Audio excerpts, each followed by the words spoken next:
When someone moves and files a change of address with the Postal Service, a record is created, and there is a great deal of confusion about who can see it. Here is the accurate picture. You cannot walk into a post office and ask where someone moved. That information is not released to the public.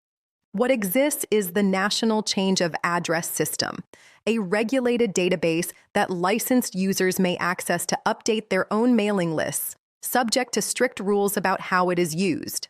There is also a narrow provision allowing a mailer to receive a corrected address on returned mail. This is why a debt collector or a business may reach you at a new address without you ever telling them. Two practical limits matter. Forwarding orders expire, typically after 12 months for standard mail, and a substantial share of movers never file one at all. So change of address data is useful and far from complete, which is why it is one input among many rather than an answer. If this clarified something, please like and subscribe. Order at peoplelocatorskiptracing.com.